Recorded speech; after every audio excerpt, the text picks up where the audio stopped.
warahmatullahi wabarakatuh. Perkenalkan, nama saya Arif Hudanur dari program studi Agroteknologi angkatan 2017.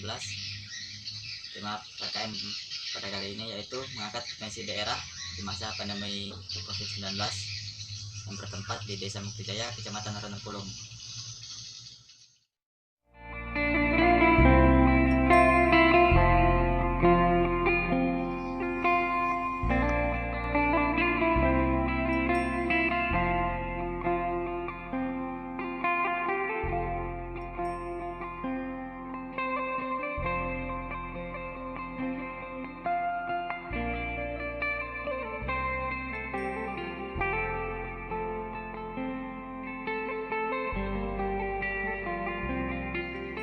Batas wilayah Desa Muktijaya sebelah utara berbatasan langsung dengan Desa Kebon Agung, sedangkan sebelah selatan berbatasan dengan Desa Masalah Peraya. Sebelah timur berbatasan langsung dengan Kecamatan Sangatta Utara, dan sebelah barat berbatasan dengan Desa Rantau Makmur. Jarak Desa Muktijaya dengan pusat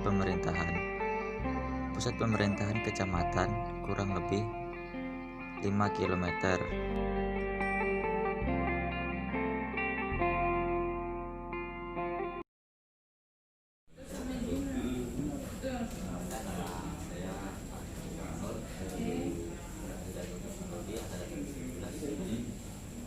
Saya Juliana, mahasiswa jurusan Agribisnis 2017.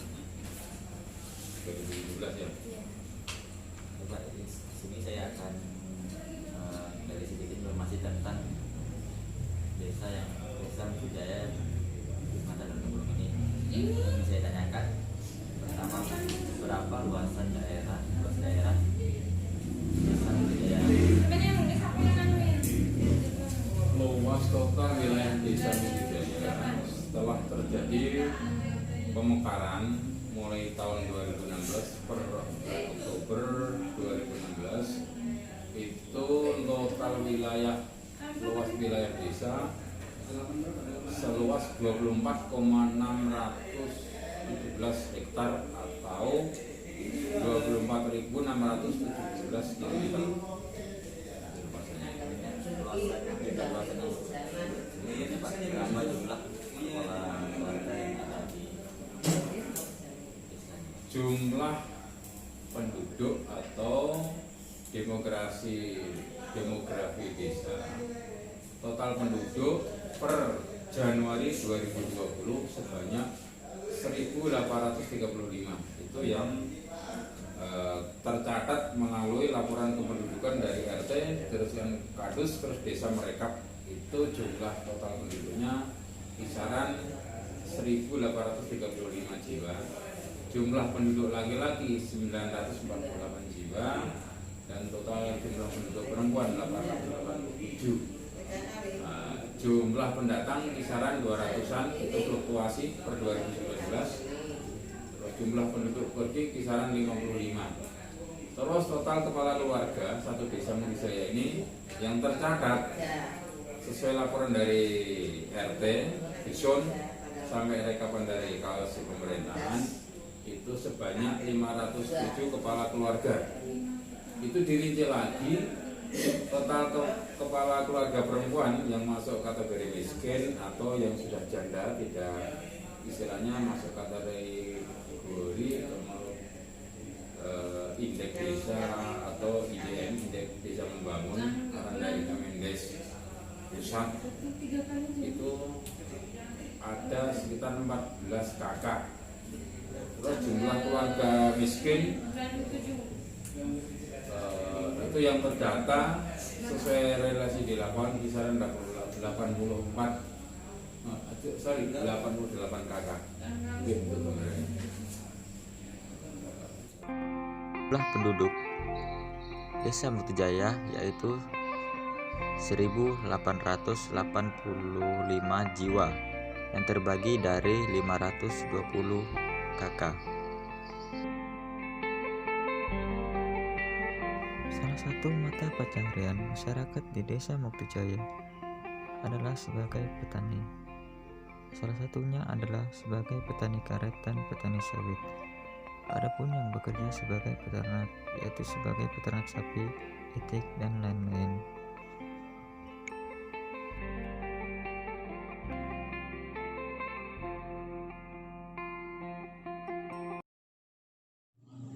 Di sini saya akan melakukan kegiatan wawancara tentang potensi daerah di masa pandemi COVID-19.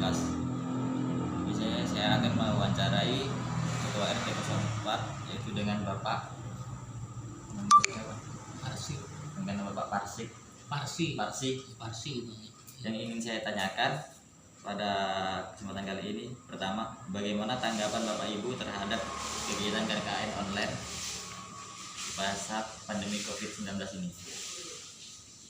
KKN online ya, kalau ya memang itulah yang sekarang ini, soalnya kan masalah kan udah besar. Nah sekarang kan ya memang masa pandemi ini pun harus online itu kan. Dikarenakan kan pada tidak sama dengan KKN seperti biasa, jadi kami harus melaksanakan kegiatan KKN ini dengan secara online.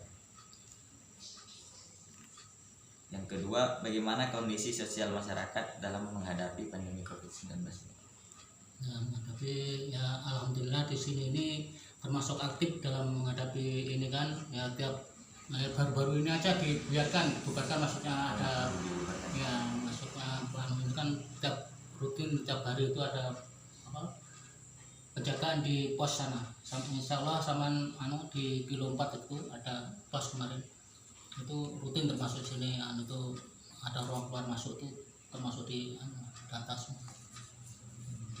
Yang ketiga, apakah kegiatan ibadah, olahraga, pendidikan atau pemerintah yang lainnya berjalan sesuai dengan protokol kesehatan?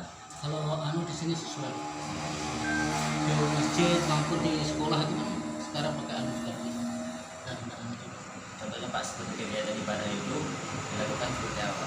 Ya, seperti kalau kan jaga jarak, pakai masker itu kan seperti itu. Di masjid itu kan pakai masker juga jaga jarak. Yang ketiga, apakah masyarakat mampu menerapkan protokol kesehatan di keramaian seperti jaga jarak, memakai masker, dan rajin cuci tangan? Insya Allah di sini bisa. Termasuk 90% kan, teman bisa disaksikan sendiri lah, ini termasuk bisa. Berarti sekarang masyarakat mulai sudah memahami bahwa protokol kesehatan ini sangat penting bagi kesehatan diri kita sendiri dan orang lain. Bagaimana kondisi ekonomi masyarakat dalam menghadapi pandemi COVID-19? Ya menghadapi ya alhamdulillah di sini ini ya seperti saya aja contohnya kan, saya ini kan masih usaha jualan es itu ya alhamdulillah masih es keliling itu masih lancar ya. Ada kayak kalau juga ada bantuan juga dari desa seperti yang kena dampak itu ada dari Indonesia, ada dari Komunitas ada. Apa saja ini Pak pekerjaan masyarakat yang langsung terkena imbas dengan adanya COVID-19? Termasuk penjual-penjual itu ya, penjual seperti kaki lima kan, seperti orang yang keliling-keliling kan terkena dampak semua. Kalau dulunya lancar, sekarang kan kurang, tidak seperti itu. Ya seperti orang jualan seperti toko warung itu kena dampak semua. Soalnya kan seperti penghasilan juga kan kurang. Apakah para pedagang di pasar itu dirumahkan juga Pak? Iya, nggak ada sekarang. Tidak ada. Jadi sini dulu kan ada pasar malam seminggu sekali. Sekarang nggak ada sama sekali, belum ada. Jadi dengan adanya COVID ini pedagang-pedagang Ya. dirumahkan. Bagaimana tanggapan para pedagang itu Pak tentang Kalau terhadap pedagang itu otomatis ya dia tuh ngeluh gitu loh. Tapi karena ini aturan pemerintah ya tetap aja dilaksanakan dengan masa mampunya itu. Apa kemampuan dia itu maksudnya itu tetap dijalankan, tapi ya dia itu maksudnya itu ya tetap mematuhi peraturan pemerintah. berarti tetap pasar ini tetap di istirahatkan sebentar, tapi boleh juga di rumah gitu ya. Seperti di jalan itu ada 1-2 itu kan ada. Terima kasih Pak ini atas informasinya. Semoga dengan mematuhi semua peraturan pemerintah ini, dengan adanya kesehatan ini, Ya, COVID-19 ini tidak mudah menyebar lah, cepat ya berakhir. mudah-mudahan cepat selesai kan. Jadi supaya masyarakat ini bisa aktivitas seperti semula gitu loh. Jadi kasihan juga ini kalau ya cepat selesai, kasihan juga memang seperti orang-orang pedagang-pedagang ini, termasuk otomatis itu pedagang-pedagang itu memang kena dampaknya yang sangat besar mereka. besar.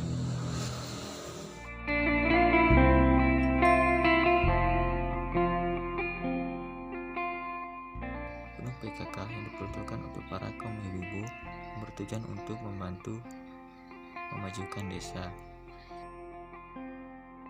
Gunung Posyandu digunakan masyarakat sebagai tempat kesehatan dasar yang diselenggarakan oleh masyarakat yang dibantu oleh petugas kesehatan. Pos Koramil terletak di sebelah kanan pintu masuk Desa Muktijaya.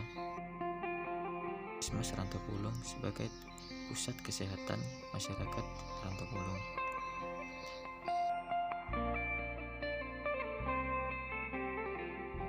SMA Negeri 1 Rantopulung yang digunakan siswa-siswi sebagai tempat belajar mengajar berlangsung.